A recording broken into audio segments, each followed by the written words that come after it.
The tension in the city. The city still stood.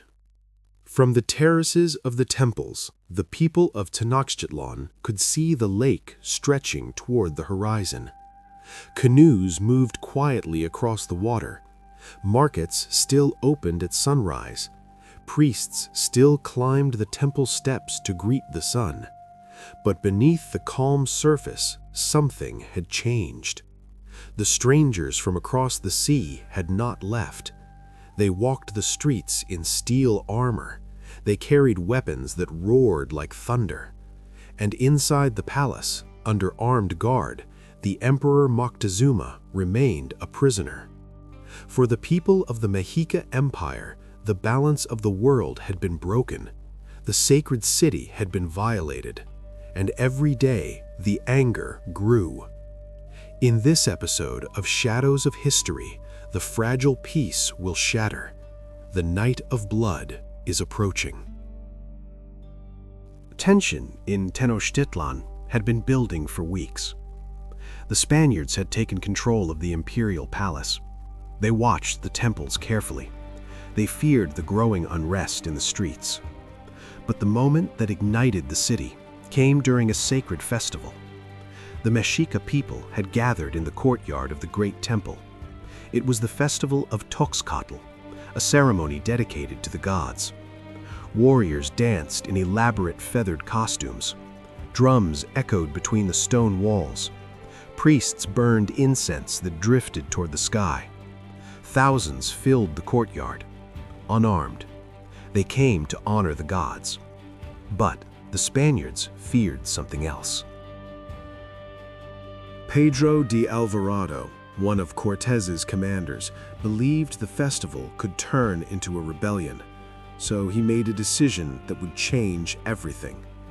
As the dancers moved in ritual circles, Spanish soldiers sealed the exits. Steel swords were drawn. Then the killing began. The courtyard became a slaughterhouse. Warriors, priests, musicians, all cut down in moments. Blood flowed across the stone floors of the sacred temple. The massacre of the festival of Tenochtitlan had begun. The news spread across Tenochtitlan like fire. The sacred festival had been turned into a massacre. The people of the city did not hesitate. Warriors armed themselves with obsidian blades, spears, and shields. Drums of war echoed from temple to temple. The city rose. Stones rained down on the Spanish soldiers from rooftops and canals. Bridges were destroyed. Streets became traps.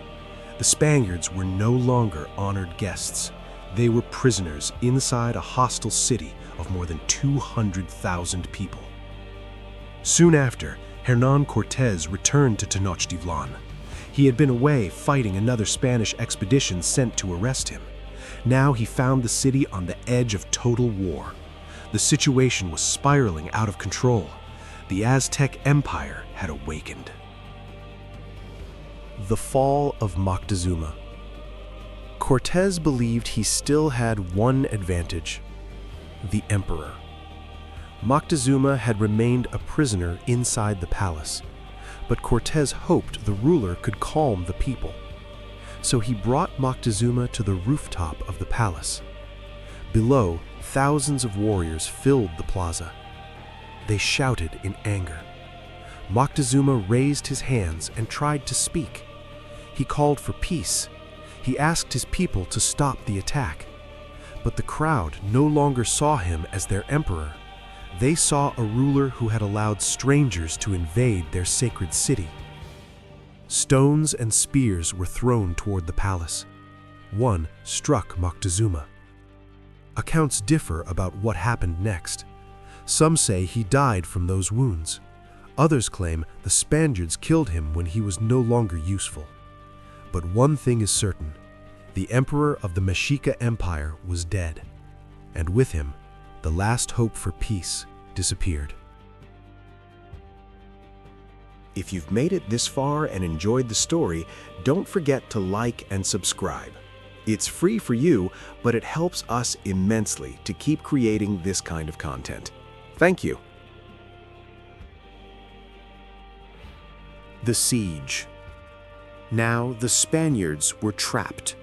The causeways leading out of the city were blocked. Bridges had been destroyed.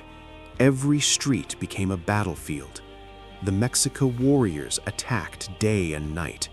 Food supplies began to run low. Water became scarce. The Spaniards realized something terrifying. They could not hold the city. Cortés made a decision.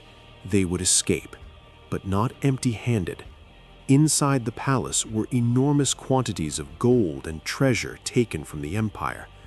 The soldiers began melting sacred objects into crude bars, statues of gods, ceremonial jewelry, golden discs representing the sun, all reduced to heavy lumps of metal. Each soldier loaded himself with as much gold as he could carry. Some took more than their bodies could bear. They did not know that this gold would soon become their greatest enemy.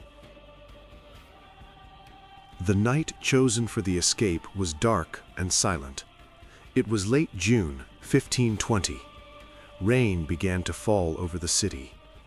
Under cover of darkness, the Spaniards began moving across the western causeway leading out of Tenochtitlan. Hundreds of soldiers marched quietly. Thousands of their indigenous allies followed. They carried weapons, they carried supplies, and many carried heavy bags of gold. At first, the plan seemed to work. The first bridges were crossed in silence. But somewhere in the darkness, a guard spotted movement on the causeway. An alarm cry rose across the lake. Within minutes, the entire city awakened. Drums thundered across the water. Canoes filled with warriors surged toward the causeway from every direction. The escape had been discovered. The night exploded into chaos. Mexica warriors attacked from the water and from the rooftops. Arrows and spears filled the darkness. The narrow causeway turned into a battlefield. Many Spaniards fell into the lake.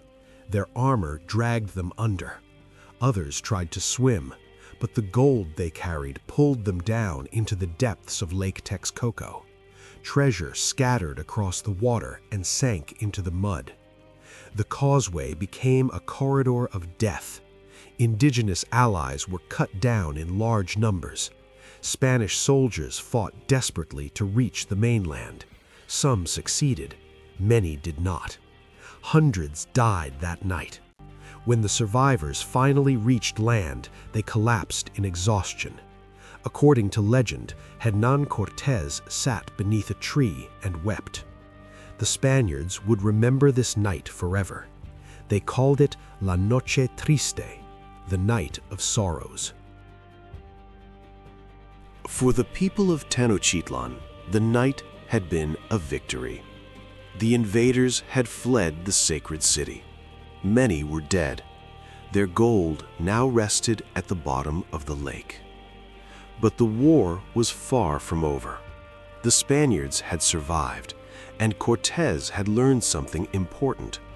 The empire that seemed so powerful could be broken if he returned with greater strength, with more allies, and with a strategy to control the lake itself. The city might still fall. Across the waters of Lake Texcoco, the great city still stood. Temples rose above the lake like mountains of stone. Markets reopened. Life slowly returned. But the people of Tenochtitlan did not yet know the danger that was coming. The Spaniards were regrouping. They were building ships. They were gathering thousands of new allies among the enemies of the Mexica Empire. The war for Tenochtitlan had only begun. And in the next episode of Shadows of History, the final siege will begin. The lake will become a battlefield. The Empire of Gold will face its final test, and one of the greatest cities on Earth will fall. If you enjoyed this story and would like to see more in the future, please give us a like, Subscribe, share it with your friends, and why not, write to us in the comments what other kinds of stories you'd like to see on our channel. Thank you.